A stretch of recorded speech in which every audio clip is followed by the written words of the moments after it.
മഴ തോരും മുമ്പയുടെ പുതിയ എപ്പിസോഡിലേക്ക് എല്ലാവർക്കും സ്വാഗതം. അങ്ങനെ നമ്മുടെ രോഹിത്തിനെ അറസ്റ്റിലാക്കിയതിന് പിന്നിൽ പല കാര്യങ്ങളും ആ ഒരു തറവാട്ടിൽ നടന്നുകൊണ്ടിരിക്കുകയാണ്. അയൽപ്പക്കത്തുള്ള ആളുകളും അതുപോലെ തന്നെ വഴിയിൽ പോകുന്നവരൊക്കെ ഇവരുടെ വീട്ടിലേക്ക് നോക്കിയിട്ട് കളിയാക്കി ചിരിക്കുകയും മതിലിൻ്റെ മുകളിലൂടെ എത്തി നോക്കുകയും ഒക്കെ ചെയ്യുന്നുണ്ട്. അതുകൊണ്ട് തന്നെ ബബിതയ്ക്കും കൃഷ്ണമോൾക്കൊന്നും പുറത്തിറങ്ങാൻ പറ്റാത്ത അവസ്ഥയിലാണുള്ളത്. ബബിതയാണെങ്കിൽ പിന്നെ കോളേജിൽ പോയിട്ടില്ല. കൃഷ്ണമോളും അത് തന്നെയാണ് അവസ്ഥ. അങ്ങനെ ബബിതയുടെ കാമുകനെ നമ്മുടെ ബബിത പുറത്ത് ഇറങ്ങാത്തതിൻ്റെ പേരിൽ തന്നെ അവളെ കാണാൻ ആഗ്രഹിച്ചിങ്ങനെ നിൽക്കുകയാണ്. അവൻ്റെ ചതി മനസ്സിലാക്കാതെ ഈ ബബിത ആ പയ്യൻ്റെ പിന്നാലെ പോവുകയാണ് ചെയ്യുന്നത്. അങ്ങനെ ബബിതയെ ഫോൺ ചെയ്യുന്നുണ്ട്. എന്നിട്ട് ബബിതയോട് പറയുന്നുണ്ട്, നിന്നെ ഒത്തിരി നാളായി കണ്ടിട്ട് ആ ഒരു പ്രശ്നത്തിൻ്റെ നിൻ്റെ ആങ്ങൾ ചെയ്ത പ്രശ്നത്തിൻ്റെ പേരിൽ ഇപ്പോൾ നമ്മൾ തമ്മിൽ കാണാൻ പറ്റാത്ത അവസ്ഥയിലായി. നീ എങ്ങനെയെങ്കിലും പുറത്തിറങ്ങാൻ പറ്റുമോ എന്നൊക്കെ ചോദിക്കുമ്പോൾ, അയ്യോ എനിക്ക് പറ്റത്തില്ല, കാരണം ഇവിടെ ചുറ്റും എപ്പോഴും ആളുകളാണ്, നമ്മളെ ക്രൂശിക്കാനും അതുപോലെ കല്ലെറിയാനുമായിട്ട് കാത്തു നിൽക്കുന്നവരാണ്, എത്തി നോക്കുന്നവരാണുള്ളത്. അതുകൊണ്ട് തന്നെ വെളിയിൽ ഇറങ്ങുന്നത് എനിക്ക് പേടിയാണ്. അല്ലെങ്കിൽ തന്നെ വെളിയിൽ ഇറങ്ങിയാൽ തലകുനിച്ച് നടക്കേണ്ട അവസ്ഥയാണ്. അതുകൊണ്ട് നീ ഇങ്ങോട്ട് വരാൻ നോക്ക് എന്നൊക്കെ പറയുന്നുണ്ട്. അപ്പോൾ ആ സമയത്ത് ആ പയ്യൻ പറയുന്നുണ്ട്, അയ്യോ ഞാൻ അങ്ങോട്ട് എങ്ങനെ വരാനാ, നിൻ്റെ അലീന ചേച്ചി ആ പട്ടാളച്ചിട്ടയുമായിട്ട് നടക്കുന്നവൾ അവിടെ ഇല്ലേ, പിന്നെ ഞാൻ എങ്ങനെ വരാനാ എന്നൊക്കെ പറയുമ്പോൾ, അതിനൊക്കെ വഴിയുണ്ട് മുകളിലേക്ക് എത്താൻ. അവൾ കാണാതെ, ആരും കാണാതെ വീട്ടിനുള്ളിലേക്ക് എത്തിക്കഴിഞ്ഞാൽ പിന്നെ മുകളിലേക്ക് വരാൻ ഒരു പ്രയാസവുമില്ല. എൻ്റെ മുറിയുടെ അടുത്തോട്ട് വേറെ ഒരു വഴിയുണ്ട്, അത് ഞാൻ തനിക്ക് പറഞ്ഞു തരാം എന്നൊക്കെ ഇങ്ങനെ പറയുന്നുണ്ട്. അങ്ങനെ ബബിത പറഞ്ഞതനുസരിച്ച് ആ പയ്യൻ അവിടേക്ക് എത്തുകയാണ്. ബബിതയുടെ മുറിയിലോട്ടുള്ള വഴി ബബിത കാണിച്ചു കൊടുക്കുകയും ആ പയ്യൻ ബബിതയുടെ മുറിയിലോട്ട് എത്തുകയും ഒക്കെ ചെയ്യുന്നുണ്ട്. എന്നിട്ട് അവർ പരസ്പരം സംസാരിച്ച് അങ്ങോട്ടും ഇങ്ങോട്ടും കെട്ടിപ്പിടിച്ചൊക്കെ ഇരിക്കുകയാണ്. ആ സമയത്താണ് നമ്മുടെ അലീന പണികളൊക്കെ കഴിഞ്ഞിട്ട് കൃഷ്ണമോളുമായിട്ട് സംസാരിച്ചുകൊണ്ടിരിക്കുന്നത്. അങ്ങനെ കൃഷ്ണമോൾ പറയുന്നുണ്ട്, ഈ ചേച്ചിക്ക് 24 മണിക്കൂറും വീടിനുള്ളിൽ തന്നെ ഇരിക്കുന്ന ജോലിയാണല്ലോ, ഇങ്ങനെ അവിടെ തന്നെ ഇരുന്ന് കഴിഞ്ഞാൽ മുഷിഞ്ഞു പോവത്തില്ലേ, വെറുപ്പ് വരത്തില്ലേ, എന്തൊരു ജന്മമാണ്, 24 മണിക്കൂർ മൊബൈൽ ഫോണിലാണല്ലോ എന്നൊക്കെ പറയുന്നുണ്ട്. അപ്പോൾ ആ സമയത്ത് അലീന പറയുന്നുണ്ട്, മുകളിൽ നിന്ന് എന്തൊരു സൗണ്ട് കേൾക്കുന്നുണ്ടല്ലോ. അവൾ ഒറ്റയ്ക്കാണെങ്കിൽ ഇങ്ങനെ സൗണ്ട് കേൾക്കാനൊന്നുള്ള സാധ്യതയൊന്നുമില്ല.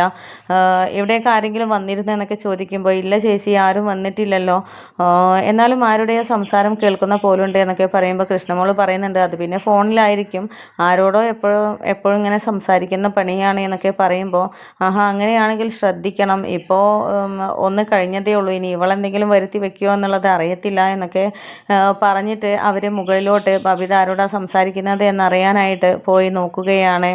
ആ ഒരു സമയത്ത് ബബിത മുറിയുടെ വാതിൽ കുറ്റിയിട്ടിട്ടില്ലായിരുന്നു, മറന്നു പോയതായിരുന്നു. അങ്ങനെ അലീന ചെന്ന് നോക്കുന്ന സമയത്ത് അവിടെ നിന്ന് ഇങ്ങനെ സംസാരം കേൾക്കുന്നുണ്ട്. അപ്പോൾ നമ്മുടെ കൃഷ്ണമോളോട് പറയുന്നുണ്ട്, അത് ഫോണിലൊന്നല്ലല്ലോ സംസാരിക്കുന്നത്, ഡയറക്റ്റ് മുഖാമുഖം നിന്ന് സംസാരിക്കുന്നത് പോലുണ്ടല്ലോ എന്നൊക്കെ പറയുന്ന സമയത്ത് കൃഷ്ണമോൾ പറയുന്നുണ്ട്, എന്തായാലും ചേച്ചി മുറിയുടെ വാതിൽ അടച്ചിട്ടില്ല, നമുക്ക് നോക്കിയാലോ എന്നൊക്കെ പറഞ്ഞിട്ട് അവർ വാതിൽ തുറന്ന് നോക്കുന്ന സമയത്താണ് അവർ ബെഡിൽ ഇങ്ങനെ ഇരുന്ന് കെട്ടിപ്പിടിച്ചിരിക്കുന്നതും സംസാരിക്കുന്ന ആ ഒരു കാഴ്ച കാണുന്നത്.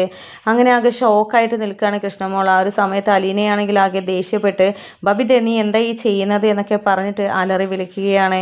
എന്നിട്ട് നീ നിൻ്റെ ഏട്ടൻ ചെയ്തു വെച്ചതുപോലെ ഓരോ അബദ്ധങ്ങൾ ചെയ്തു വെക്കാനാണോ പ്ലാനിങ്, ഇവനോട് ഇവിടെ വരുതെന്നും ഇവനുമായിട്ടൊരു ബന്ധം ഉണ്ടാവരുതെന്നും ഞാൻ നിന്നോട് അന്ന് പറഞ്ഞിരുന്നതല്ലേ, നിൻ്റെ അമ്മയോടും നിൻ്റെ അച്ഛനോടും ഇത് പറയാത്തതിൻ്റെ പ്രശ്നമായിരിക്കല്ലേ, ഇനി നിൻ്റെ പ്രശ്നം കൂടെ തലയിൽ ഏറ്റി വെക്കാനാവില്ല എന്നൊക്കെ പറഞ്ഞിട്ട് ആ പയ്യൻ്റെ അടുത്തോട്ട് പോകുന്നുണ്ട്. എന്നിട്ട് ആ പയ്യനോട് പറയുന്നുണ്ട്, ഇവിടെ ഒരുത്തിയുടെ ജീവിതം നശിപ്പിച്ചിരിക്കുകയാണ്, ഇനി നീയായിട്ട് അതിന് തുനിഞ്ഞ് നടക്കുകയാണോ, അങ്ങനെ വല്ല പ്ലാനും ഉണ്ടെങ്കിൽ നിന്നെ ഞാൻ വെച്ചേക്കില്ല എന്നൊക്കെ ഇങ്ങനെ പറയുന്നുണ്ട്. അപ്പോൾ ആ സമയത്ത് പറയുന്നുണ്ട്, ഞങ്ങൾ തമ്മിൽ ഇഷ്ടത്തിലാണ്, എനിക്ക് അങ്ങനെ ഇവളെ ചതിക്കാനുള്ള പ്ലാനൊന്നുമില്ല എന്നൊക്കെ പറയുമ്പോൾ, നിന്നെ കണ്ടാലേ തോന്നാം നീ പല പെൺകുട്ടികളുമായി അടുപ്പമുള്ള പയ്യനാണ് എന്നുള്ളത്, ഇങ്ങോട്ട് ഇനി വന്നാലോ അല്ലെങ്കിൽ ബബിതയുമായിട്ട് സംസാരിക്കുന്നതായിട്ട് എൻ്റെ ശ്രദ്ധയിൽപ്പെട്ട നിന്നെ ഞാൻ വെച്ചേക്കില്ല, എന്തായാലും ഇക്കാര്യത്തെക്കുറിച്ച് ഞാൻ അച്ഛനോട് പറയാൻ പോവാണ് ബബിത, നിന്നെ ഞാൻ ഇനി വെറുതെ വിടില്ല, കാരണം നീ ഉണ്ടാക്കുന്ന മോശം കാര്യങ്ങളും ഒന്നും ഇനി തലയിൽ കയറ്റി വയ്ക്കാനോ ചീത്തപ്പേരുകൾ തലയിൽ കയറ്റി വയ്ക്കാനോ ഉള്ള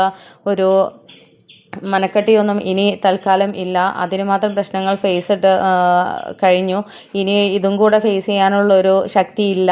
അച്ഛൻ്റെ അവസ്ഥ നിനക്കറിയാലോ. ഒന്നുകിൽ നിനക്ക് ബോധം വേണം, അല്ലെങ്കിൽ ഇവനോ ബോധം വേണം. എന്തായാലും നിങ്ങൾ ചെയ്യുന്നത് തെറ്റാണെന്നുള്ള ബോധ്യപ്പെട്ടത് കൊണ്ട് തന്നെ നിൻ്റെ അച്ഛനെ ഈ വിവരം അറിയിച്ചേ പറ്റുകയുള്ളൂ എന്നൊക്കെ പറയുന്നുണ്ട്. അപ്പോൾ ആ സമയത്ത് ബബിത പേടിച്ചുകൊണ്ട് പറയുന്നുണ്ട്, നിങ്ങളെന്തിനാണ് എൻ്റെ കാര്യത്തിൽ ഇടപെടുന്നത്?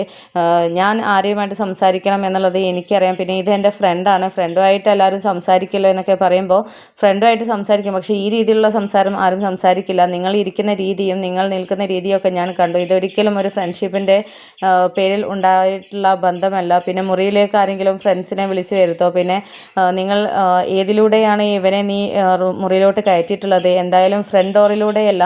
കാരണം ഞാനും കൃഷ്ണമോളും അവിടെ നിൽക്കുന്നുണ്ടായിരുന്നു. നീ എന്താ വേറെ വഴിയിലൂടെ വല്ലതും റൂമിൽ കയറ്റിയതാണോ? നീ ഇത്രയ്ക്കും വൃത്തികെട്ടവളായി പോയല്ലോടി എന്നൊക്കെ പറഞ്ഞിട്ട് ബബിതയെ ശാസിച്ച് അവിടെ നിന്ന് ഇറങ്ങിപ്പോവുകയാണ്. ബാലചന്ദ്രമേനോട് പറയാനുള്ള ആ ഒരു തീരുമാനത്തിൽ തന്നെയാണ് അലീന നിൽക്കുന്നത്.